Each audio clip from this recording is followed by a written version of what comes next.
So PrimerDesign is a biotechnology company. We make DNA detection kits. So for example, if you were to go to hospital and they were to take a blood sample from you, they'd send it down to the laboratory and they would then want to look for the DNA fingerprint of the particular infectious disease that they think you might have. So for example, they might go and look for the DNA fingerprint of HIV in the blood, and if you can detect it with our kit, then it proves that patient is carrying the infection. Yeah, so PrimerDesign started properly in 2005. Our founder, Dr. Rob Powell, was a postdoctoral researcher at the University of Southampton. He was running a core facility using the technology that we use within the business. He had a lot of expertise, and he started the company as a vehicle to try and commercialise that expertise. And then in the meantime, I was working in the pharmaceutical industry and came to join him in order to start the company. Initially, the kill milestone is to survive our first year. We had £30,000 in the bank to start our business, which is virtually nothing for a biotechnology industry. So we had to survive that first year, sell our first products, turn a profit, and then reinvest. So that was a milestone. Good evening, Russ. Mexico City has suffered the most number of fatalities from this strain of flu. In 2009, there was the outbreak of swine flu in Mexico.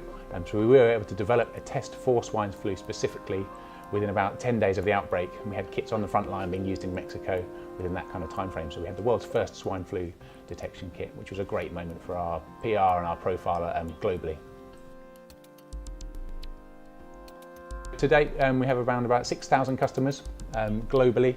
So that's every UK university, a large number of universities across Europe and the US, and then other clinical settings across the globe. So at the last count, we had 104 countries around the world being shipped to. SetSquared have been invaluable along the way. So when we started the company, we approached the university for funding, which we were unsuccessful with, but the network of people involved at the university pointed us towards SetSquared. So that was the beginning of our journey with SetSquared.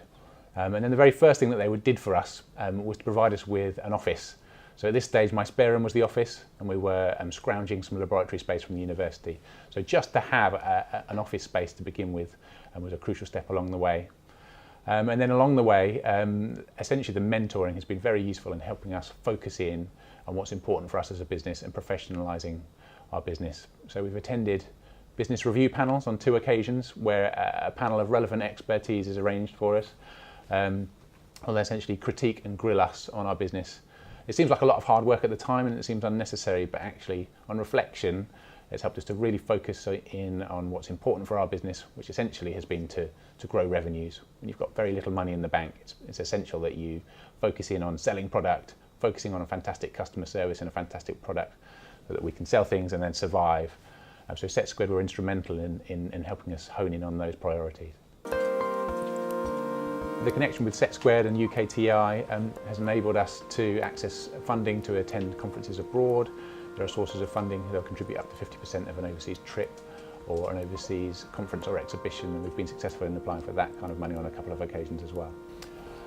The key thing that SetSquared did for us, they gave us a shot as a company, they gave us an opportunity to get started, they provided us some stability, and then the business review panels provided the discipline and focus that we needed in order to turn ourselves into a professional organisation.